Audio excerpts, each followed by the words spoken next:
At that moment, when the power went out, they looked at each other and said at the same time, "The baby!"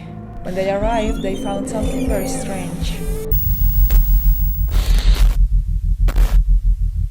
Hello everyone, welcome back to my channel and I hope you enjoyed today's story. First of all, thank you very much for your likes, your subscriptions and your comments. It's what motivates me to continue with this project. Without more introduction, let's begin with today's story. This story I'm going to tell you happened in a town called Bochalema in the year 1992. At that time, my sister was only 4 months old and was living in a very old house with my mom and dad. However, my dad worked at a police station in a small town that was 15 minutes away. It's important to note that at the time, the electricity would go out for 2 hours a day from 6 in the evening until 8 at night. One day, around 5 in the afternoon, my dad went to the house to tell my mom that he had been transferred and he needed her help to collect the things that were at the La Don Juana police station and bring them to the house in Bochalema to prepare for his trip. Since my sister had just fallen asleep, they decided to leave her alone in the house. So they placed her in the corner of the bed, in the corner formed by the two walls, and my mom arranged some pillows and sheets around her to keep her warm on one side and, on the other hand, to keep her safe, in case my sister moved. Anyway, she was only a 4-month-old baby and it was best to have her securely in place. They both left around 5:30 for the Don Juana police station and started packing things there. At that moment, the woman working in the station's kitchen told them that the food was ready and they could have dinner before heading back to Bochalema. At that moment, it turned 6 in the evening and the lights went out.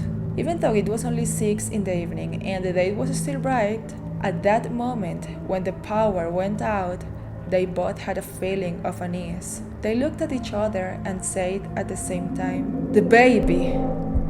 With that concern, they both said a prayer to ask God for my sister's protection and rushed back home as fast as they could. When they arrived, they found something very strange.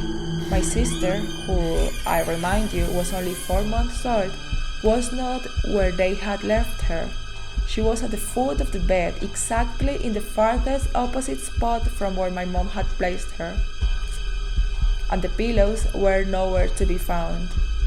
The baby's hands were tightly gripping the blanket, as if someone or something had been dragging her along the bed, as if they had been pulling her by her feet. It's important to add to this fact that there were no signs of forced entry, no signs that anyone had been inside the house, and all of this happened within the span of an hour.